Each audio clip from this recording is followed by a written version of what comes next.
Hello friends.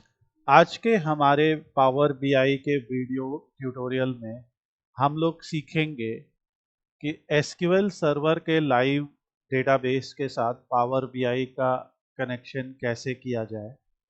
और इसके साथ हम ये कंपनी सेल्स डैशबोर्ड या कंपनी सेल्स एनालिसिस डैशबोर्ड बनाना सीखेंगे, जहाँ पे आप अलग अलग कंपनीज के लिए कैसी परफॉर्मेंस रही है, कस्टमर का कोई पर्टिकुलर सिटी सेलेक्ट करके हम उसकी परफॉर्मेंस देख सकते हैं एंड डिफरेंट टाइप की चीज़ें जो यहाँ पे आप देख पा रहे हैं। जो डेटा मॉडल आप यहाँ पे देख रहे हैं, हम लोग ये डेटा मॉडल बनाना भी समझेंगे किस तरीके से ये बनेगा। और जो डेटाबेस हमारा कनेक्टेड है वो यहाँ से कनेक्टेड है, जो कि नॉर्थविंड की एसक्यूएल क्वेरी है।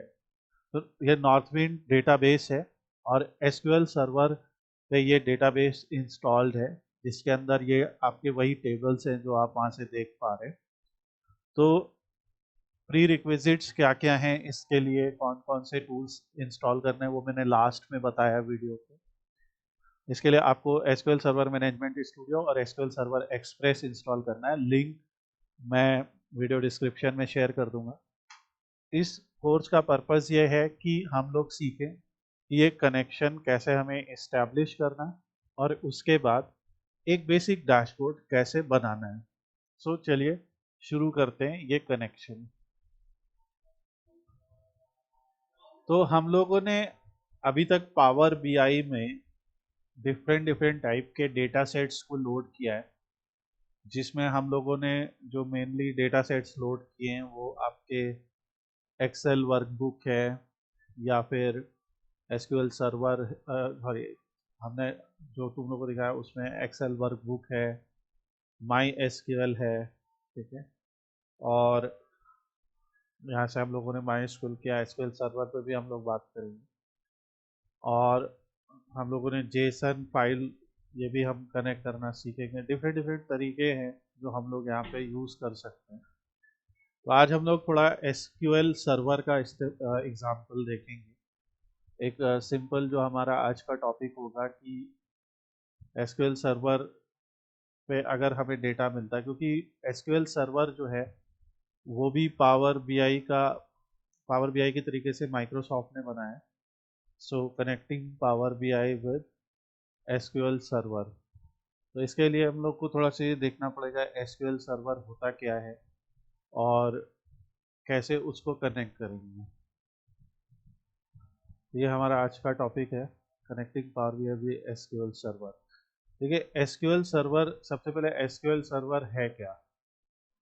एक सिंपल अगर हम बात करें तो एसक्यूएल सर्वर, जिसको माइक्रोसॉफ्ट एसक्यूएल सर्वर भी कहते हैं, ये एक रिलेशनल डेटाबेस मैनेजमेंट सिस्टम है जिसको माइक्रोसॉफ्ट ने डेवलप किया है और काफ़ी पावरफुल सॉफ्टवेयर है जिसका यूज़ करके डेटाबेस को बनाया जाता है।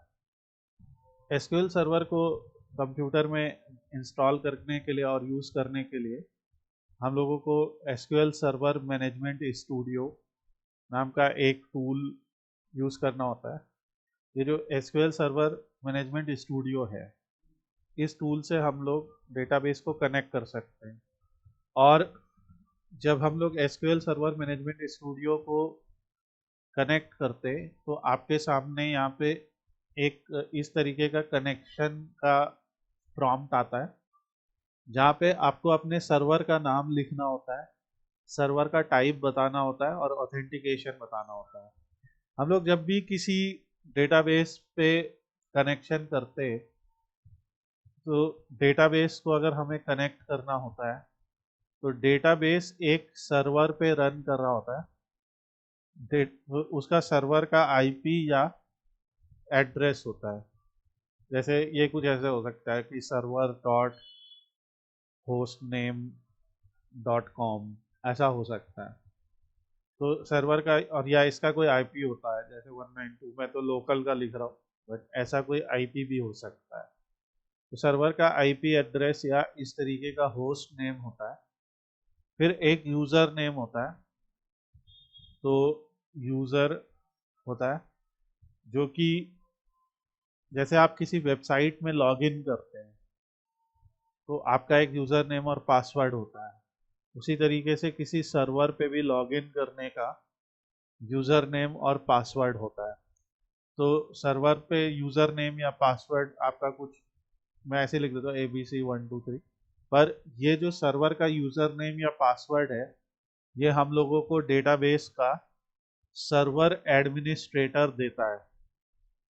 तो जो भी, जैसे किसी कंपनी के लिए सपोज करो कि हम काम कर रहे हैं, तो उस कंपनी के लिए काम करते वक्त कंपनी चाहती है कि उनके डेटा की एनालिसिस हो।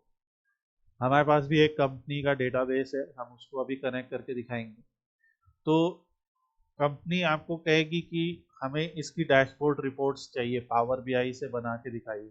जैसे ये हम लोगों ने अभी कोई समरी रिपोर्ट बनाए, तो इस टाइप की समरी रिपोर्ट आपसे चाहेगी कि हम आपको सेल्स मैनेजर की डिटेल दे दे रहे हैं, हम आपको सब चीज़ें दे दे रहे हैं, कैटेगरी वाइज डिटेल दे दे रहे हैं। आपका काम क्या है, आप हमें पूरी एक रिपोर्ट बना के दिखाइए। ऐसा ड्रिल फीचर होना चाहिए कि अगर हम एक एक पर्सन की डिटेल देखें तो उस पर्सन का पूरा डैशबोर्ड आ जाए। ये हमने अपने प्रीवियस एग्जाम्पल में बताया था। अगर हम किसी कैटेगरी की जानकारी जानना चाहते हैं तो उसमें चले जाएं तो सीधे अगले पेज में पहुंच जाए। तो कैटेगरी वाइज पर्सन डिटेल, ठीक है, बैक करते जाएं तो वापस पहुंच जाए अपने मेन रिपोर्ट पे। ऐसा कुछ फीचर, तो ये सब सीखेंगे। ये मल्टीपल पार्ट्स में भी हो सकता है। तो यही हम लोगों का क्या होता है कि एक सर्वर का एड्रेस होता है, यूज़र होता है, पासवर्ड होता है, और एक डेटाबेस का नाम होता है। डेटाबेस का नाम जो होता है वो, जो भी डेटाबेस हमें जिसको कनेक्ट करना है, जैसे मान लीजिए उस कंपनी का नाम नॉर्थ विंड है, तो ऐसा एक डेटाबेस का नाम हो सकता है। अब ये यहाँ पे हम लोग जो है इसको ऐसे कनेक्ट करेंगे, तो क्या हो रहा है कि हमने सर्वर नेम और ऑथेंटिकेशन यानी यूज़र नेम पासवर्ड वगैरह सब कुछ दे दिया। अब ये एसक्यूएल सर्वर जो है वो कनेक्ट करने की कोशिश कर रहा है। सुनाओ, अब देखिए कनेक्ट होने के बाद एसक्यूएल सर्वर मैनेजमेंट स्टूडियो कुछ इस तरीके से आ जाएगा, और यहाँ पे आप देख सकते हैं कि डेटाबेसेस हमें दिख रहे होंगे। और ये जो डेटाबेसेस हम लोग को दिख रहे हैं इसमें hospital DB, Northwind DB, practice, school management, इस टाइप के डेटा सेट्स हैं। तो जो डेटा सेट हम लोग आज जिस पे थोड़ी बहुत बात करेंगे वो है नॉर्थविंड डेटाबेस। नॉर्थविंड डेटाबेस एक sample super store data set जैसा है। तो यहाँ पे अब इसका हायरार्की कैसा है, सबसे ऊपर हमारा सर्वर है, सर्वर के नीचे डेटाबेस फोल्डर है। डेटाबेस फोल्डर को एक्सपैंड करेंगे तो सारी कंपनी के डेटाबेसेस आ रहे हैं, और डेटाबेस को एक्सपैंड करेंगे तो ये आ रहा है। बेसिकली कंपनी में ये डेटाबेसेस बने हुए होंगे, और आप जब किसी आपको जो यूज़र आईडी पासवर्ड दिया गया होगा उस यूज़र आईडी पासवर्ड को जिन डेटाबेसेस का एक्सेस होएगा केवल वही डेटाबेसेस आपको दिखने वाले हैं। तो यहाँ पे हमारे पास, मैं जल्दी से 5 मिनट में इसको एक्सप्लेन कर देता हूँ। तो हमारे नॉर्थविंड डेटाबेस, क्योंकि हमने अपने कई एग्जांपल्स में किया है, नॉर्थविंड डेटाबेस में हमारे पास एक कंपनी है जो कई तरीके के प्रोडक्ट्स बनाती है।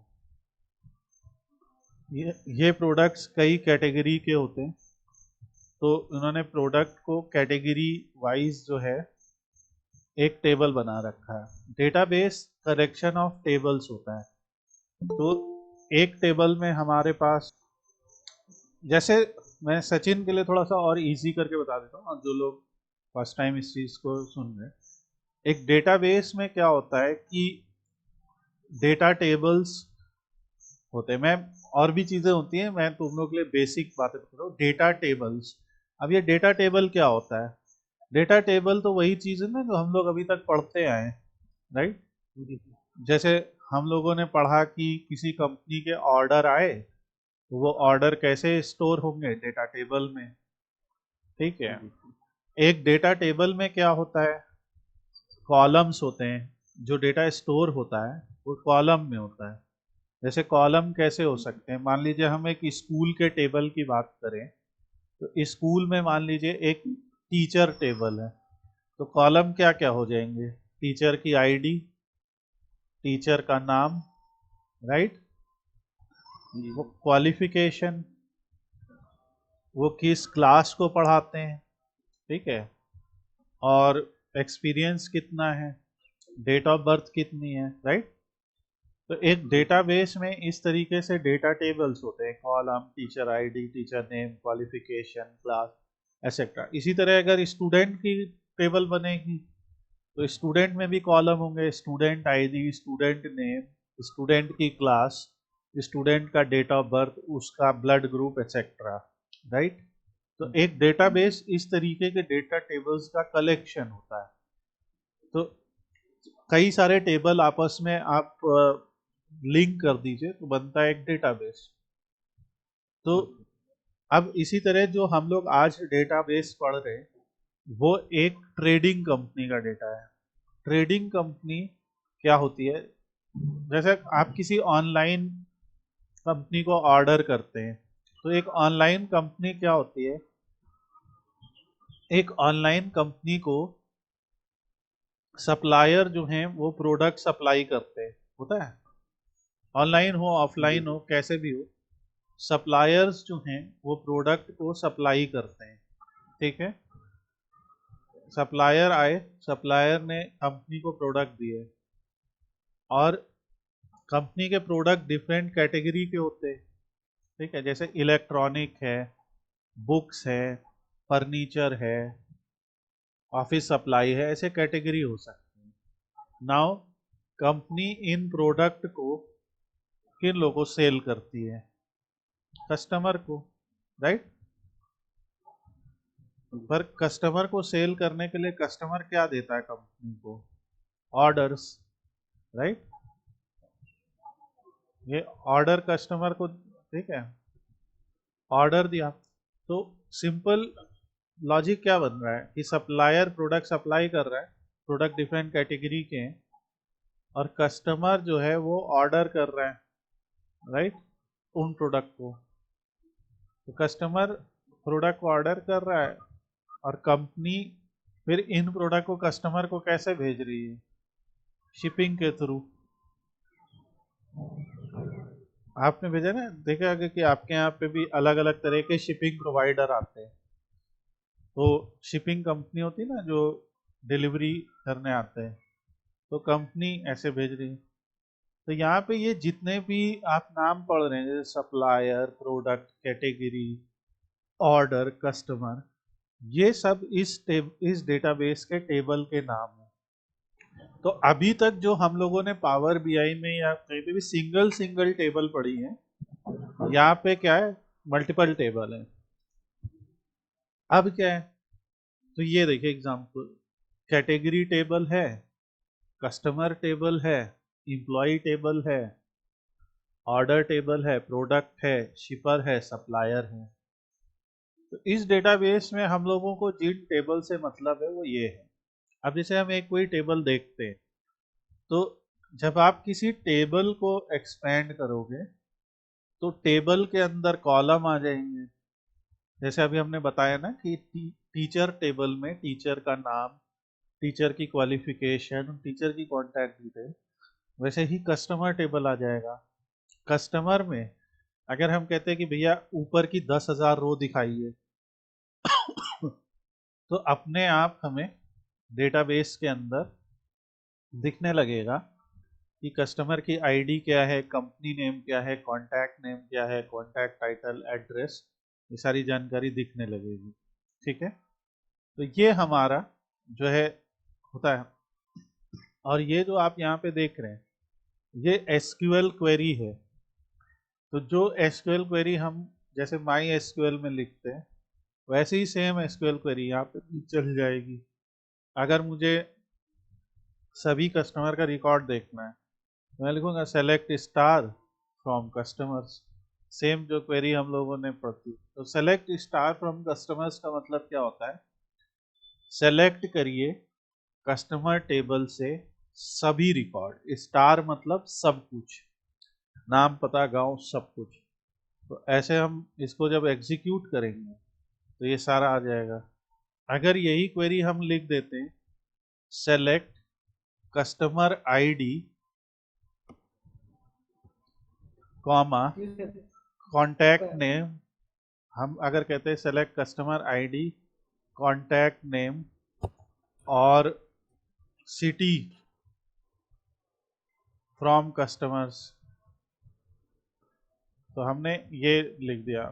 ठीक है, अगर इस क्वेरी को लिखने के बाद इसको सेलेक्ट किया, सिर्फ नीचे वाली, इसे एग्जीक्यूट किया, तो अब क्या हुआ, सिर्फ वो 3 चीजें आई, नाम पता गांव, जो हमने उनसे पूछा।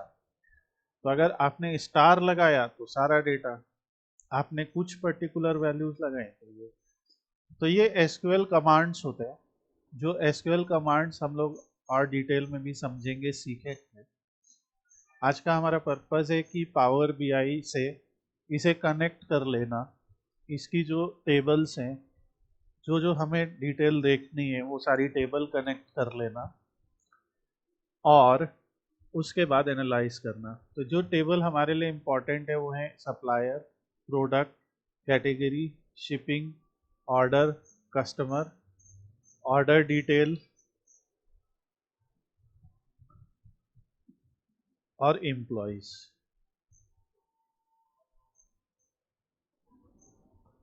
अब भाई कस्टमर ऑर्डर प्लेस करने के लिए किसे बात करेगा, क्योंकि ये पुराने समय की बात है। तो कस्टमर ने एम्प्लॉय को फोन किया ताकि भाई हमें ये ऑर्डर करना है, तो एम्प्लॉय ने उनके लिए ऑर्डर लिस्ट कर दिया।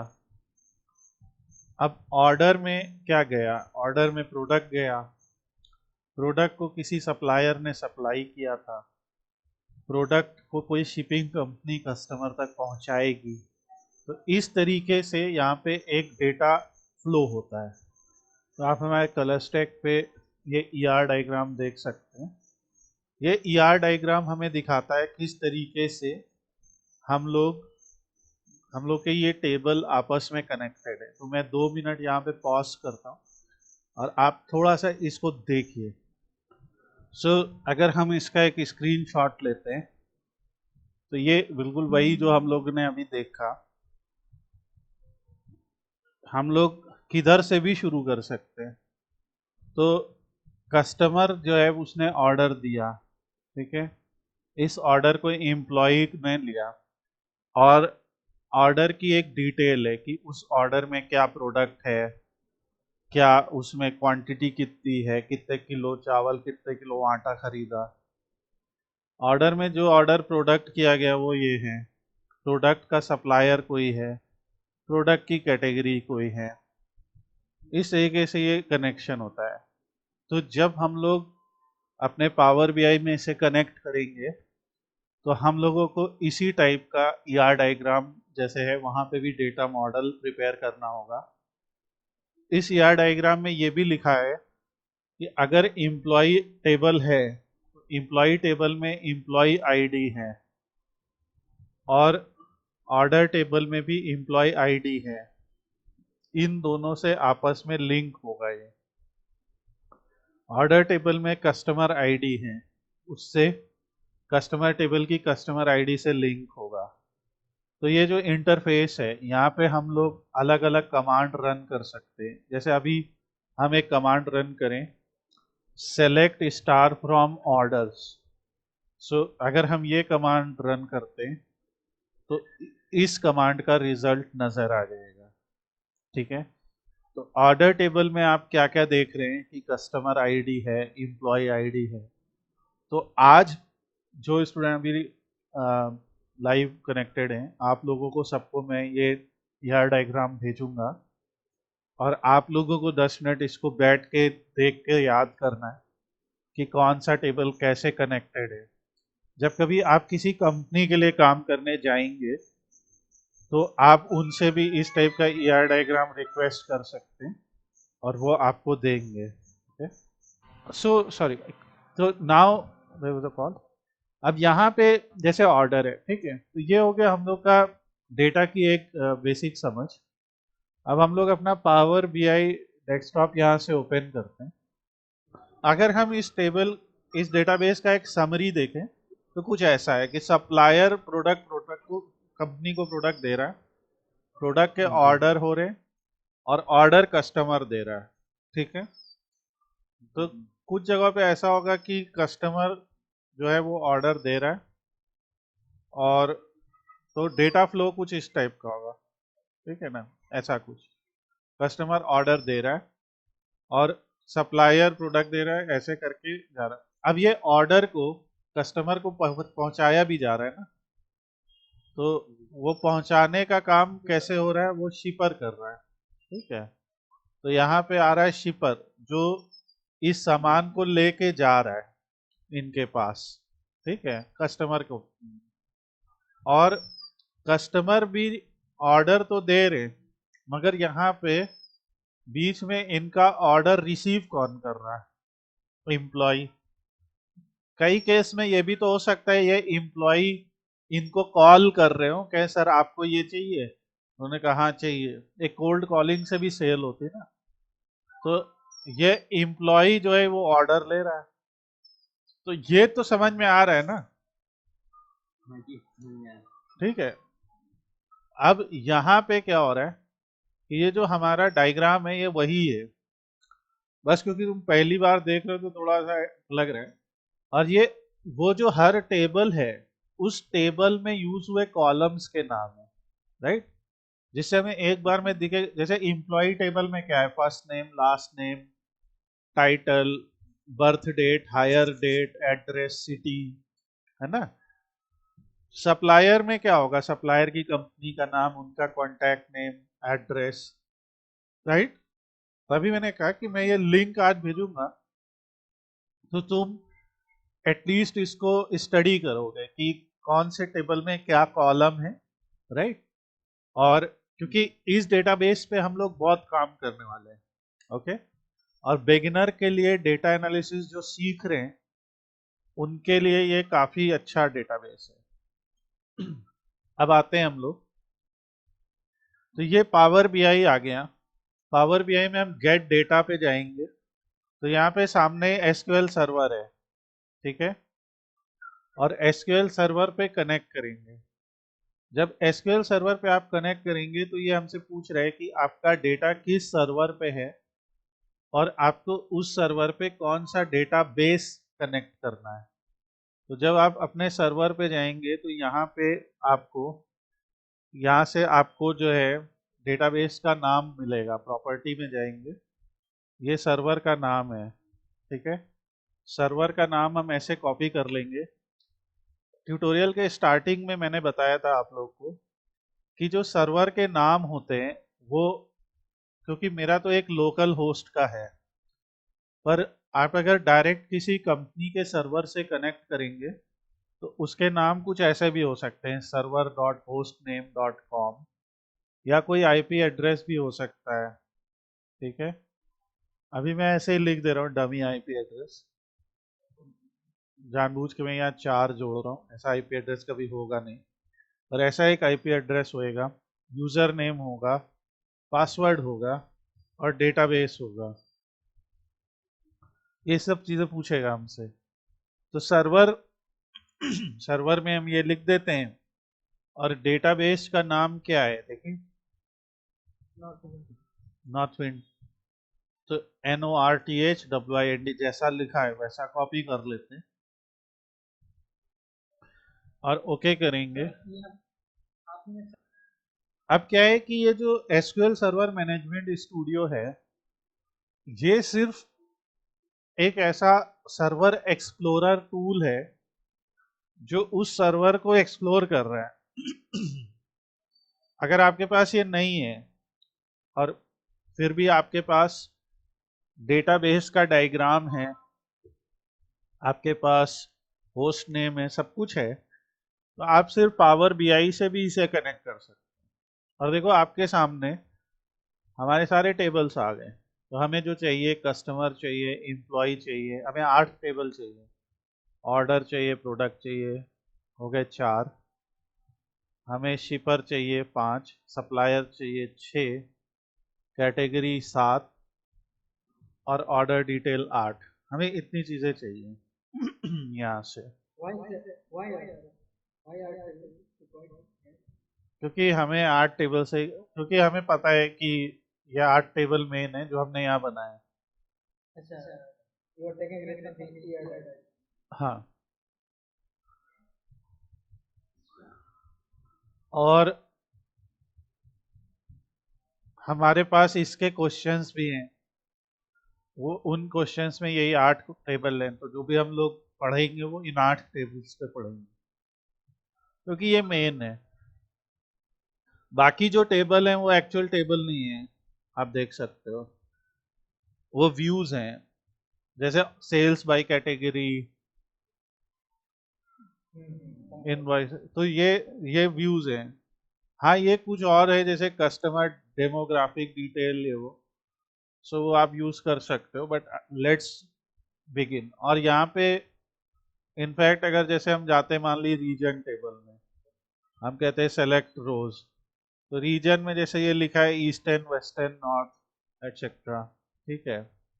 टेरिटरीज लिखा है, सेलेक्ट में जाते हैं, तो in some example we will connect. तो ये टेरिटरी डिस्क्रिप्शन है, ये टेरिटरी आईडी है। तो यहाँ पे अगर कस्टमर्स में जाते हैं या शिपर्स में जाते हैं, तो यहाँ पे कोई टेरिटरी की इंफॉर्मेशन नहीं है। अगर हम लोग कस्टमर्स पे जाते हैं, तो कस्टमर में भी आप देखेंगे एक रीजन की इंफॉर्मेशन है, वहाँ नल है बहुत सारे। और कस्टमर डेमोग्राफिक्स में जाते हैं, खाली। कस्टमर इसमें जाते हैं, खाली। तो इसीलिए वो मैनेज डेटा नहीं है, इसीलिए हम ये 8 टेबल कनेक्ट करेंगे। और क्योंकि हमें इसके आगे अभी और काम नहीं करना, तो हम इसे लोड कर देंगे।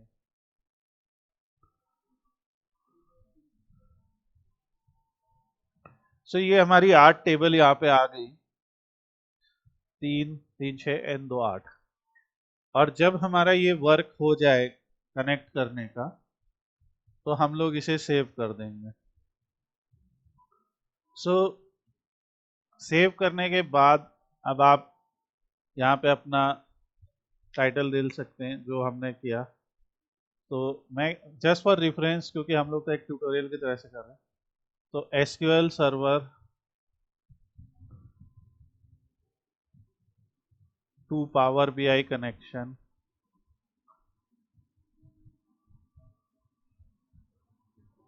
और ये हमारा है trading company sales data.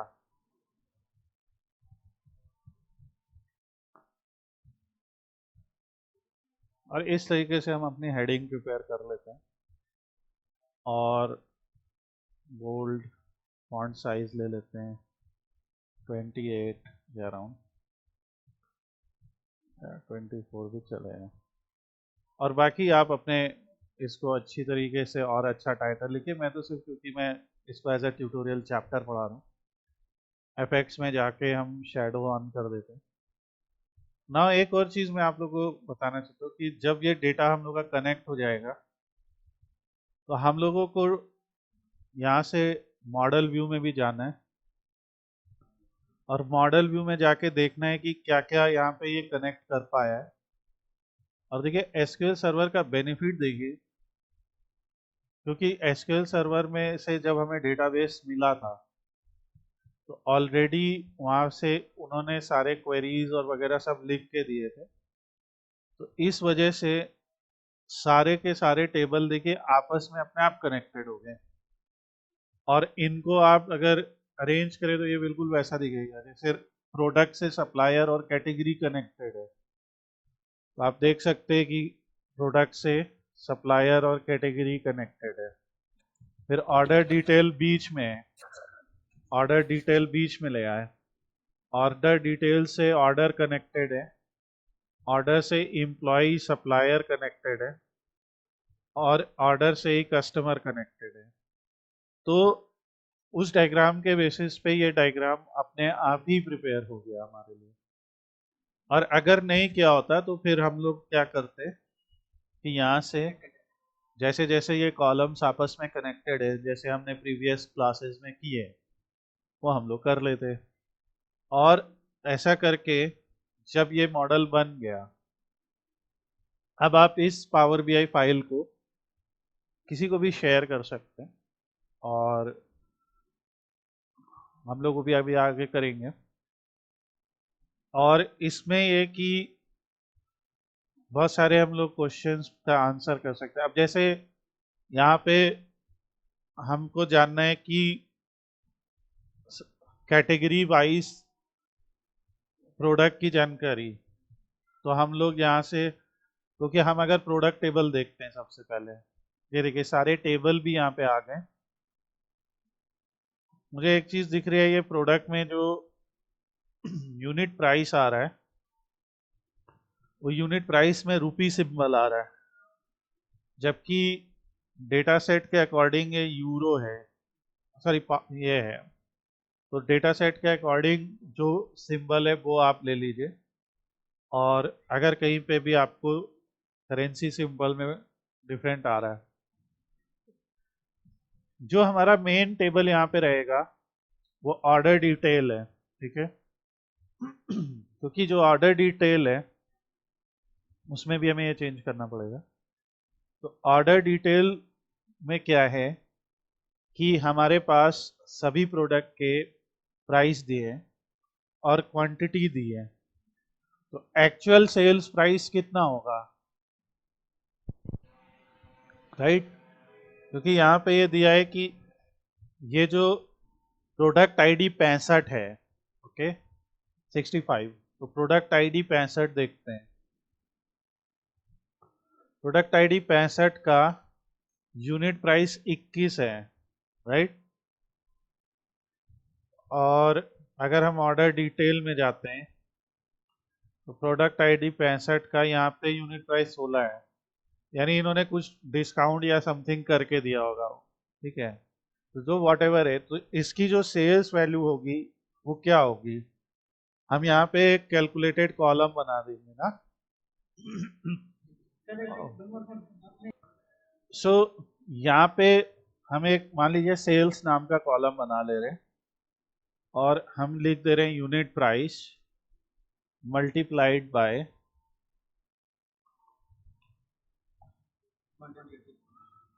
Quantity. अभी के लिए अगर हम मान ले रहे, सो ये आएगा। और जहाँ कहीं पे भी ऐसा हो रहा है, बेसिकली ये होना तो नहीं चाहिए ना, लेकिन अगर वो आ रहा है तो वो हम लोग चेंज कर लेंगे इस टाइप से। आपको जैसे ग्रॉस सेल्स है ना, फिर डिस्काउंट के बाद क्या निकलेगा वो आप निकालिए, क्योंकि यहाँ पे हमें दिखा है कि डिस्काउंट कितना परसेंट दिया है, ठीक है। सो एक डिस्काउंट, जैसे हम इसको अरेंज कर देते हैं बजाय इसके घूमने फिरने के। सो जैसे कहीं पे 25% डिस्काउंट दिया है, कहीं पे कुछ, तो जो भी डिस्काउंट वैल्यू दी है वो भी आप इसमें से माइनस कर दीजिए। वो सब हम लोग प्रिपेयर करेंगे, नो वरीज। बट एक तरीका हम लोग यहाँ पे देख रहे हैं। तो अब क्या है कि जो भी हम लोग ये कैलकुलेशंस कर रहे हैं, जो भी यहाँ पे हम चेंजेस कर रहे हैं वो डेटा में, वो अपने मॉडल में कर रहे हैं। और अब जैसे हमें टोटल सेल्स निकालनी है, तो हम लोग क्या करेंगे, एक यहाँ से कार्ड बना देंगे, और इस कार्ड में ये जो टोटल सेल्स है वो हम निकाल लेंगे। इसकी कॉल आउट वैल्यू पे चले जाएंगे, और 35 या 25 जो भी कॉल आउट वैल्यू है वो आ जाएगी। कलर आप चूज कर लीजिए, जैसे अभी हम ये कलर चूज कर लेते हैं। फिर ये हमारा कैटेगरी लेबल है, इस कैटेगरी लेबल के लिए हम ये सेलेक्ट करके बोल्ड सेलेक्ट कर लेते हैं। तो हम ये दो कलर्स मान लीजिए ले रहे हैं। फिर जनरल टैब में जाके इफेक्ट्स में आ जाइए उसी विजुअल के, और एक शैडो ऑन कर दीजिए। तो ये हमारा एक केपीआई कार्ड तैयार होता है। अब इसी को हम कॉपी कर लेते हैं। अब मान लीजिए कोई पूछ रहा है कि टोटल कितने क्वांटिटी ऑर्डर्ड हुई, तो टोटल कितनी क्वांटिटी ऑर्डर्ड के लिए हम यहाँ से ये ले लेंगे, और यहाँ से कर देंगे कि टोटल क्वांटिटी, ये क्योंकि ऑर्डर डिटेल में है, तो टोटल क्वांटिटी कितनी ऑर्डर हुई ये हमें पता लग जाएगा। हम लोगों ने हमारा जो, अब यहाँ पे हो क्या रहा है कि हम लोग का जो प्रोडक्ट था तो प्रोडक्ट का एक कॉस्ट प्राइस भी था यहाँ पे, ठीक है। यहाँ पे प्रोडक्ट का प्राइस है, वो कॉस्ट है कि कितने का है वो प्रोडक्ट, और ये जो हुआ ये एक्चुअली सेल्स वैल्यू है। तो हम आगे वो भी कर सकते हैं। नेक्स्ट हम लोग ये भी निकाल सकते हैं कि हम लोग के टोटल कितने कस्टमर हैं। तो उसको निकालने के लिए हम कस्टमर टेबल में चले जाएंगे, और कस्टमर टेबल में सबकी कस्टमर आईडी दी है। तो कस्टमर आईडी से हम लोग यहाँ से काउंट डिस्टिंक्ट कर लेंगे, तो जिसे दिखेगा कि 91 कस्टमर्स हैं। तो टोटल 91 कस्टमर्स ने 1.35 मिलियन की सेल्स दी है, और सब मिला के 51,000 प्रोडक्ट्स ऑर्डर हुए हैं। हम देख सकते हैं कि हमारे पास एक्चुअली में कितने प्रोडक्ट्स हैं जो हम सेल कर रहे हैं। सो जो हम सेल कर रहे हैं प्रोडक्ट्स वो यहाँ पे दिख जाएगा, और प्रोडक्ट के लिए हम लोग प्रोडक्ट आईडी दे देंगे यहाँ पे, और प्रोडक्ट आईडी करके यहाँ से सीधे लिख देंगे कि भाई इतने प्रोडक्ट्स हमने बेचे अभी तक, ठीक है। हमने आप लोग को एक और चीज़ भी बताई है कि फीचर्स जो हम लोग बनाते हैं इस टाइप से, तो उसमें हम लोग एक साइड बार दे देते हैं। साइड बार में हम अपने फिल्टर का इस्तेमाल करते हैं। तो यहाँ पे साइड बार में हम लोग एक स्टाइल में कलर ले लेते हैं, ये वाला, और इंसर्ट टैब में जाके आप कुछ इमेजेस ऐड कर सकते हैं। हमने एक एसेट नाम का फोल्डर बना लिया है। आप लोग भी इमेजेस जो हों वो ढंग की आप उठा लीजिए और ऐसा एक फोल्डर बना लीजिए। तो अभी हम एक देते हैं, ऑल्दो यहाँ पे डॉलर है हमारा रिवेन्यू दूसरी करेंसी में, मगर एनीवेज तो हम यहाँ पे एक ऐसा कुछ सिंबल दे देते हैं। और अगर आपको इसके अलावा और कोई भी केपीआई जोड़नी है, जैसे ये तो हमारी हो गई सम ऑफ सेल्स, हम जानना चाहते हैं कि जितने भी टोटल सेल्स हुई हैं उसमें एवरेज सेल्स कितनी है। तो अगर हमें मान लीजिए निकालना है एवरेज सेल्स पर कस्टमर, एक एग्जांपल क्वेश्चन है एवरेज सेल्स पर कस्टमर, तो एक तो हमें पता लगा टोटल सेल्स, तो हम यहाँ पे एक मेजर टेबल और बना लेते हैं, क्योंकि हम चाहते हैं कि हमारे कई मेजर बनेंगे, हम चाहते नहीं कि खिचड़ी बने। तो हम मॉडलिंग में जाके एक नया टेबल बना लेते हैं, और यहाँ पे हम लोग मेजर टेबल बना लेते हैं, मेजर्स टेबल, और मेजर टेबल एम्प्टी बना लेते हैं इस तरीके से। अब हम यहाँ से एक न्यू मेजर बनाते हैं। अगर हमें एवरेज सेल्स निकालनी होती, एक एग्जांपल, तो एवरेज सेल्स कैसे निकलती, हमें पता है कि भाई एवरेज नाम का एक फंक्शन होता है और कॉलम दिया हुआ है। कॉलम हमें मिलेगा कहाँ, ऑर्डर डिटेल टेबल में। तो ऑर्डर डिटेल टेबल में हमें मिल रहा है सेल्स। अब यहाँ पे एक इम्पॉर्टेंट बात देखिए एज अ बिगिनर, क्योंकि ऑर्डर डिटेल एक ऐसी टेबल है जिसमें ऐसा एक स्पेस है ऑर्डर और डिटेल के बीच में, राइट। तो जब स्पेस होता है तो सिंगल कोट में लिखना पड़ता है उस टेबल का नाम, वरना एरर आएगा। अगर हम ऐसे नहीं करेंगे तो ये एरर आएगा। तो अगर टेबल के नाम में स्पेस है, हाँ टेबल के नाम में स्पेस होएगा तो आप ऐसा स्पेस लिखोगे। ये चीज एसक्यूएल में भी हम लोग को देखनी पड़ती है। अब ये एवरेज सेल है, ये एवरेज सेल क्या है, ये एवरेज सेल पर ऑर्डर है, ठीक है। अब वो हर चीज को देखो, पता नहीं कहीं से वो सेट है, मैं अभी चेक करूंगा। तो हर चीज को वो रुपी में कन्वर्ट कर दे रहे हैं हमारे लोकल के हिसाब से, और हो सकता है ये डेटाबेस में ही सेट हो, ये भी हो सकता है। तो एवरेज सेल्स हम लोग यहाँ से पकड़ते हैं, और इसकी भी करेंसी हम बदल देंगे। जो भी हम यहाँ पे करेंगे, हम अभी हमें फिलहाल मैनुअली करना पड़ेगा। तो ये दिखा रहे हैं कि एवरेज सेल्स वैल्यू है 628, पर ये क्या है, ये ऑर्डर बेसिस पे, ठीक है। पर यही अगर हम लोग को निकालनी पड़े एवरेज सेल्स पर कस्टमर, तो हम एक और नया मेजर निकालते हैं, और ये हम लिखते हैं एवरेज सेल्स पर कस्टमर। तो हम यहाँ पे क्या लिख लेंगे कि सम ऑफ सेल्स कितनी हुई है,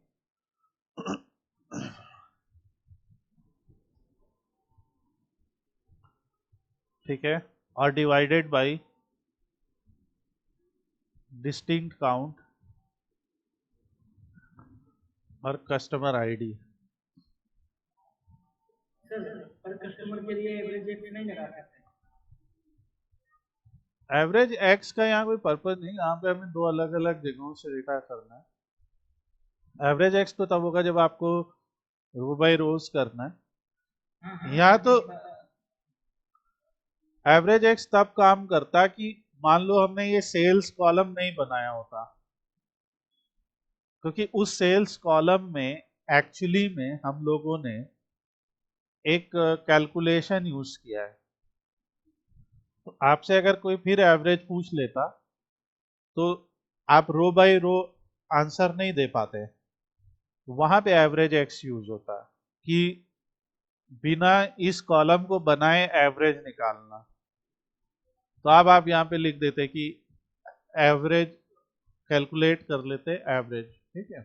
और एवरेज एक्स का यहाँ पे कोई और नहीं है, यहाँ पे ये है कि एवरेज सेल्स पर कस्टमर। अगर आपको ये निकालनी है तो ये आप यहाँ पे ले आ सकते हो। तो जैसा दिख रहा है, अगर हम कस्टमर वाइज देखें तो इतना हमें पर कस्टमर फायदा हुआ है। तो अलग अलग केसेस हैं, आपको एवरेज सेल्स जैसे भी दिखाने हो ये आप कर सकते हैं।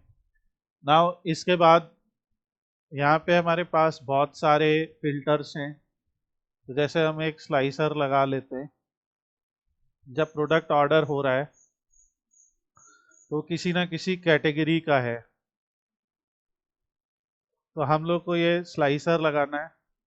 स्लाइसर में हम कैटेगरी का नाम ले आते हैं और ड्रॉप डाउन दे देंगे, और स्लाइसर की जो वैल्यूज हैं, या इसको ऐसे ही रखना है, बस इसके जो हेडर हैं उसको हम लोग चेंज कर देते हैं, बोल्ड कर देते हैं। इसी तरीके से इस स्लाइसर की कॉपी पेस्ट किया हमने, और कॉपी पेस्ट करने के बाद हम प्रोडक्ट वाइज फिल्टर भी दे देंगे, क्योंकि हम जानना चाहते हैं प्रोडक्ट वाइज सेल्स कितने कितने हुई हैं। फिर इसकी कॉपी कर लेंगे और हम लोग यहाँ से सप्लायर का नाम दे देंगे। अगर हमने देखना है कि सप्लायर वाइज कैसी परफॉर्मेंस है, सप्लायर की कंपनी का नाम ले आते हैं, फिर कॉपी बनाते हैं। अगर हम ये देखना है तो हम यहाँ पे एम्प्लॉय का नाम दे देते हैं। यहाँ से हमारा एक एम्प्लॉय टेबल है, इसमें एम्प्लॉय का फर्स्ट नेम और लास्ट नेम। अब एक्चुअली में देखिए एम्प्लॉय का फर्स्ट नेम और लास्ट नेम दिया है, ठीक है, और हमें एम्प्लॉय का फुल नेम दिखाना है। कैसे दिखाएं? क्वेश्चन समझ रहे हैं आप? सो अगर किसी टेबल में आपको दो कॉलम दिए हैं और आपको दोनों कॉलम को जोड़ के एक तीसरा कॉलम बनाना है, सो यहाँ से हम एक नया कॉलम बना लेंगे एम्प्लॉय टेबल में, और इसका नाम कुछ हम रख लेते हैं फुल नेम।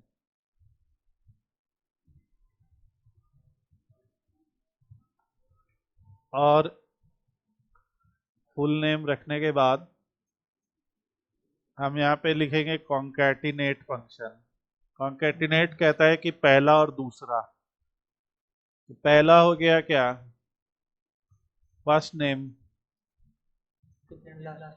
लास्ट नेम, पर दोनों के बीच में एक स्पेस भी चाहिए। तो कॉन्कैटिनेट को कॉन्कैटिनेट के साथ कॉन्कैटिनेट कर रहे हैं तो इसमें करेंगे पहला स्पेस ले लेंगे और दूसरा लास्ट नेम ले लेंगे।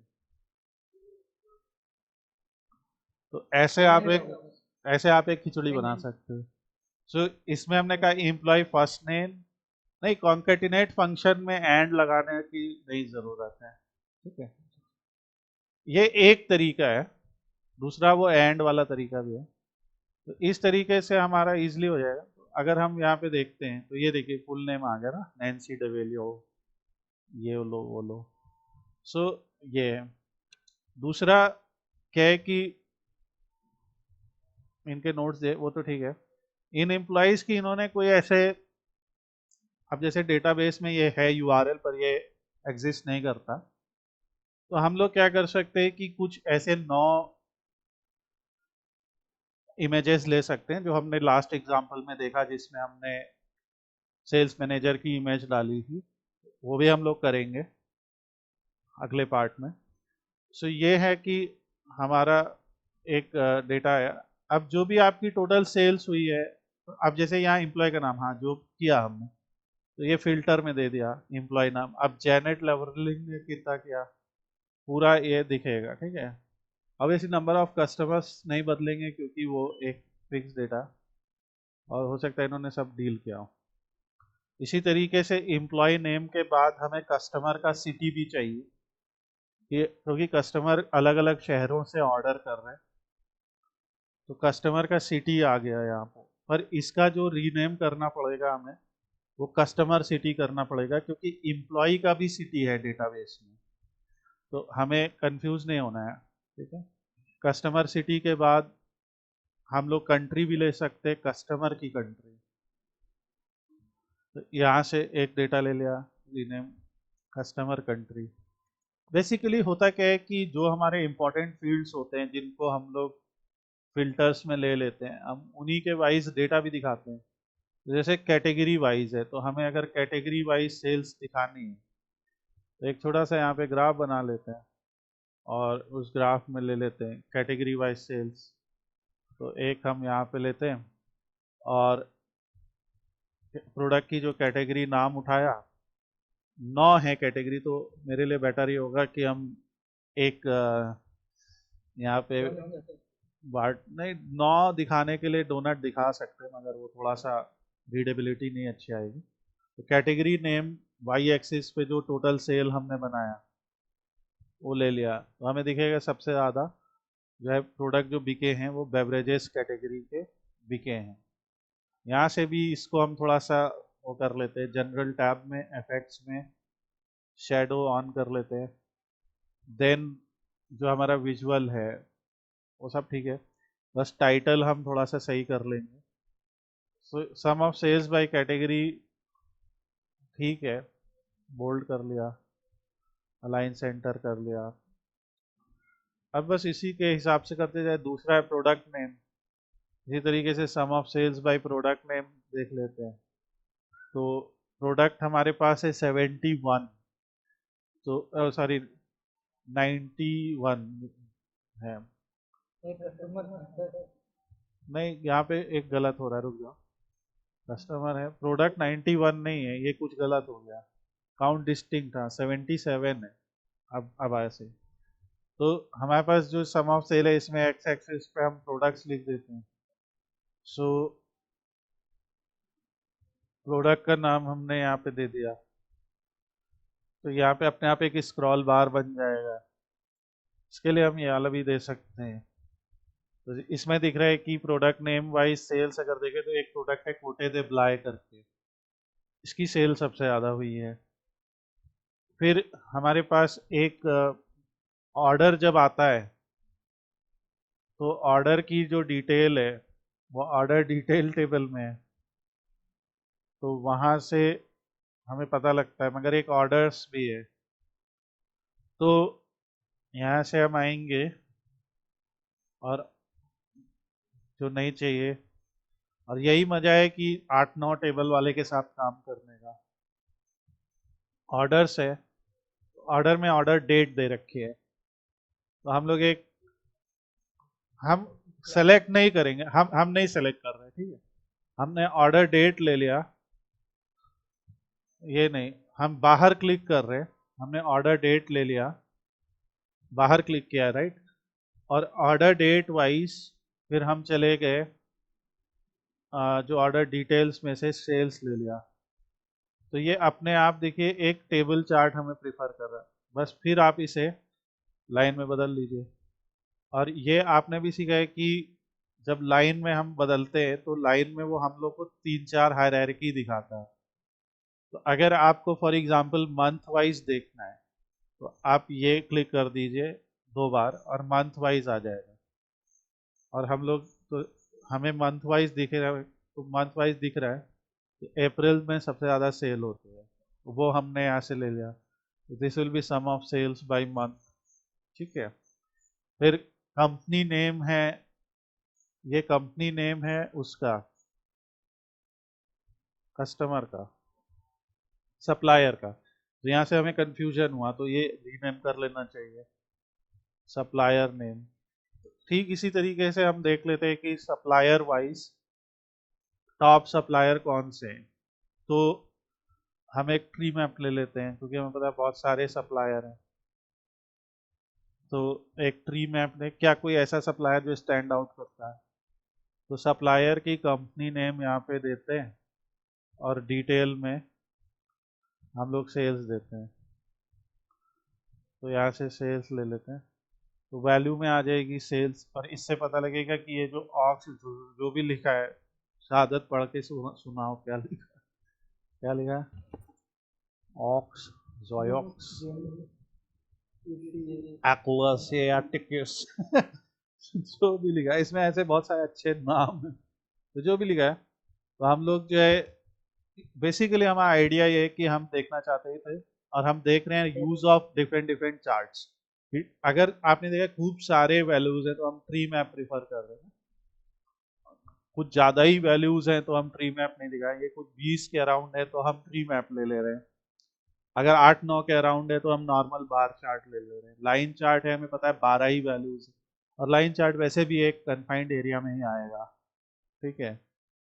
इसी तरीके से जो है लाइन है, ये कहीं पर डाउन हो रही है, अपन इसका मतलब क्या है? किसका लाइन का इसे हम कैसे रिप्रेजेंट, कैसे समझाएंगे कि क्या हो रहा है यहाँ? तुम बताओ क्या हो रहा है। मन दे दिया, लाइन कहीं ऊपर जा रहा है, ऊपर मतलब है कि सेल्स पहले बढ़ी फिर घटी, ऐसा है क्या?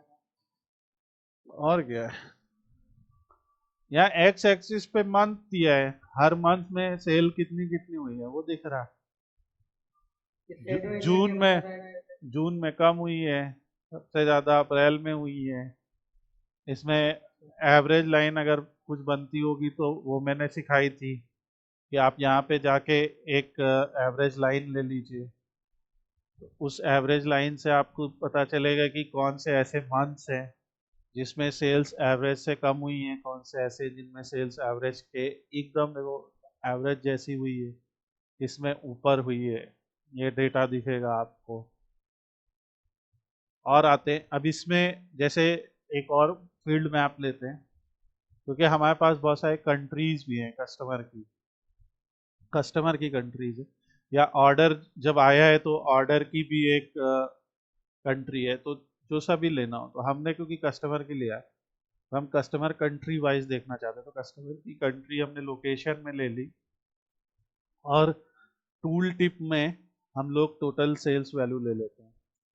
तो ये इसका मैप चार्ट का तरीका होता है। तो टूल टिप में टोटल सेल्स ले लीजिए, तो अभी ये बाय डिफ़ॉल्ट उन कंट्रीज को कलर कर देगा जो कंट्रीज हमारे डेटा सेट में हैं, जिसमें हमें दिख रहा है कि ब्राज़ील है, अर्जेंटीना है, और कनाडा है, यूएसए है, ठीक है, मैक्सिको भी है, इधर यूरोप में यूनाइटेड किंगडम, स्पेन, ये सब दिख रहा है। अब लेकिन हम चाहते हैं कि जिस कंट्री में कम सेल हुई, जिसमें ज़्यादा सेल हुई, वो कलर द्वारा दिखाया जाए। तो हम लोग यहाँ से जाएंगे और हम लोग फिल कलर में जाएंगे, एफएक्स में जाएंगे, एक ग्रेडियंट मारेंगे। ग्रेडियंट का मतलब होगा कि अगर कम सेल हुई तो उसको एक लाल कलर से दिखाओ, ज़्यादा सेल हुई तो नीले कलर से दिखाओ।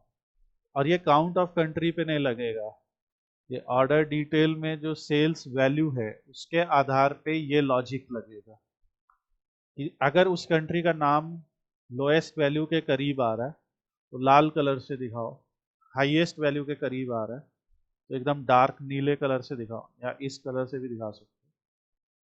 और एक मिडिल कलर भी आप डाल सकते हो, पीला, वो आपके ऊपर है।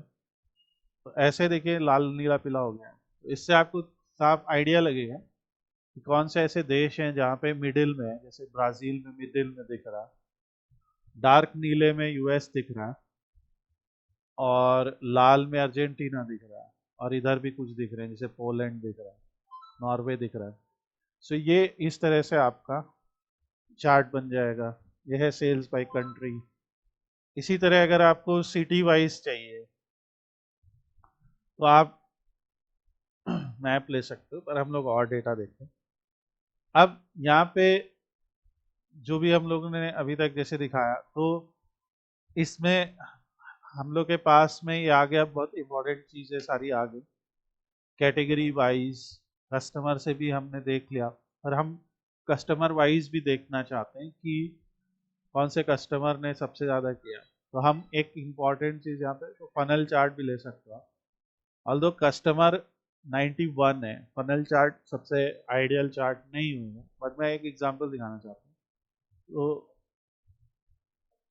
वह हमने फनल चार्ट सेलेक्ट किया, और फनल चार्ट में हम लोगों ने यहाँ से कस्टमर का कॉन्टैक्ट नेम ले लिया, और इधर से हमने सेल्स ले लिया। तो ऐसा कुछ वो दिखाने लगेगा। अब इसमें हम क्या करते हैं, फिल्टर में जाके कॉन्टैक्ट नेम इज ऑल की जगह टॉप 10 कर देते हैं, और टॉप 10 लिख देते हैं। तो हमें टॉप 10 कस्टमर, और बाई वैल्यू में क्या लिखेंगे, सेल्स के अकॉर्डिंग अप्लाई फिल्टर। तो ये आ गए हमारे टॉप 10 कस्टमर्स बाई सेल्स। और वो लेजेंड चीज जो हमने कॉपी की थी सेल्स के आधार पे, वो यहाँ पे भी कॉपी हो गई है। तो ये है सेल्स बाई, अरे ये वहाँ हमने कर दिया, वो तो सही है। ये है, तो ये है टॉप 10 कस्टमर्स बाय सेल्स। देखिए, सेल्स को कैलकुलेट करने का जो हम लोगों ने यहाँ पे फॉर्मूला लगाया, वो अलग अलग केस में अलग अलग हो सकता है।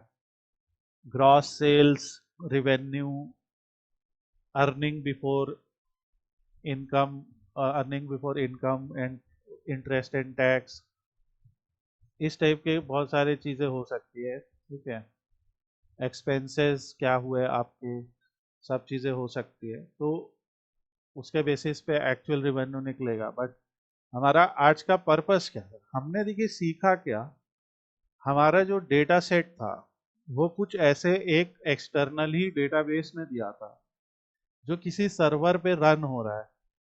खास बात यह है कि इस सर्वर में ऑर्डर आते रह सकते हैं।